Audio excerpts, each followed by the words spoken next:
छाटे हुए वचन महात्माओं। वचन 11। जो कोई अपने गुरु की आज्ञा में न बरतेगा वो कभी सेवक नहीं बनेगा, और जो गुरु से डरता है और गुरु ही की तरफ दौड़ता है उसी का एक दिन सच्चा उद्धार होवेगा। वचन 12। मालिक कहता है कि जो तू मुझसे मिलना चाहता है तो वह चीज भेंट लेकर आ जो मेरे पास नहीं है, और वह चीज सच्ची दीनता है। वचन 13। दो बातें याद रखनी चाहिए।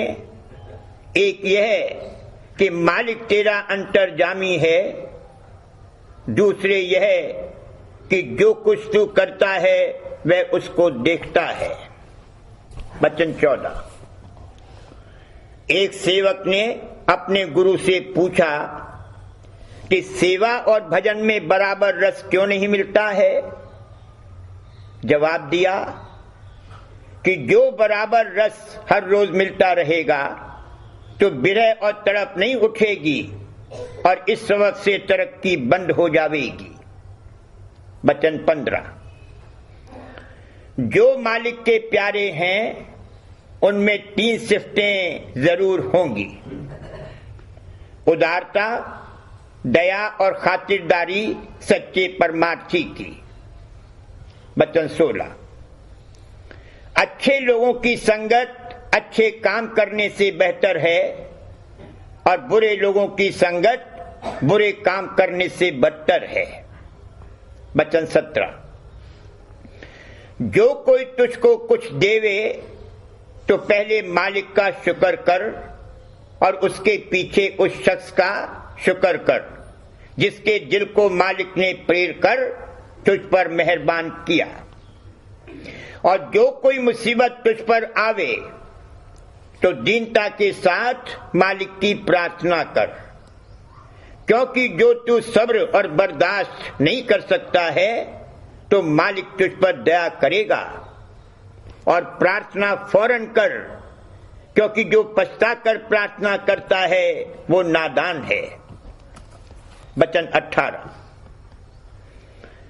असल बंदगी और भजन ये है कि सच्चा खौफ और सच्चा भरोसा और विश्वास और सच्ची प्रीत मालिक के चरणों में होवे। निशान खौफ का ये है कि पाप कर्म छोड़ देवे, और निशानी सच्चे भरोसे और विश्वास की ये है कि हमेशा मालिक का भजन और याद करता रहे, और निशान प्रीत का ये है कि शौक दर्शन का दिन दिन बढ़ता रहे। वचन 19। जो कोई खूब पेट भर कर खाता है उसमें ये 5 इल्लतें पैदा होती हैं। एक यह कि भजन में उसको रस नहीं मिलता, दूसरे उसकी तंदुरुस्ती में फर्क आता है, तीसरे दयावंत कम होता है, चौथे मालिक की सेवा और भजन उसको भारी पड़ता है, और पांचवें मन उसका जबर हो जाता है। वचन 20। 3 वक्त अपने मन को होशियार रखो। एक करतूत के वक्त याद रखो कि मालिक तुझको देखता है, और जब बात करो तब याद रखो कि जो कुछ तू कह रहा है मालिक सुनता है, और जब चुप हो तो याद रखो कि मालिक जानता है कि तू किस वास्ते चुप हुआ है। वचन 21। जो मन की विद्या और बुद्धि और चतुराई से भरा हुआ है वह सबके मनों से ज्यादा सख्त हो जाता है, और ऐसे कठोर मन की पहचान ये है कि हमेशा नाकिस तदबीरों और बहानेबाजियों में बंधा रहता है और अपनी समझ और तदबीर के आगे गुरु या मालिक के हुक्म को कबूल नहीं करता। वचन 22। परमार्थी को इन 3 बातों का लिहाज रखना चाहिए। एक यह कि जो किसी को फायदा न पहुंचा सके तो नुकसान भी न पहुंचावे। दूसरे, जो किसी को खुश नहीं कर सके तो नाखुश और दुखी भी न करे। तीसरे, अगर किसी की तारीफ करना नहीं चाहे तो बुराई भी न करे। वचन 23। परमार्थी को इन 10 नाकिस बातों से परहेज करना, गोया काल के जाल से बचना है। 1. सूमता। 2. अहंकार। 3. मान। 4. ईर्ष्या। 5. छल और कपट। 6. क्रोध। 7. हिर्स और तृष्णा खान पान में। 8. बेमौके और बेफायदे बोलना। 9. चाह और प्रीत धन और माल की। और 10. चाह और प्रीत मान बढ़ाई और मर्तबा और हुकूमत की। और इन 10 भली बातों को इख्तियार करना गोया मालिक को प्रसन्न करना है। 1. पछताना और प्रार्थना करना अपने कसूरों पर। 2. सब्र और धीरज। 3. जैसे बने तैसे मालिक की मौज पर राजी होना। 4. शुक्राना मालिक की दात और दया का। 5. खौफ मालिक की नाराजगी का। 6. भरोसा मालिक की दया और बख्शाइश का।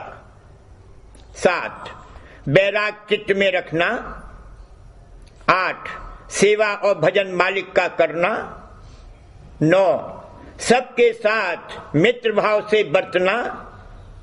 और 10. बढ़ाना प्रेम का सद्गुरु और मालिक के चरणों में। वचन 24। इन 5 बातों को याद रखना जरूर चाहिए। 1.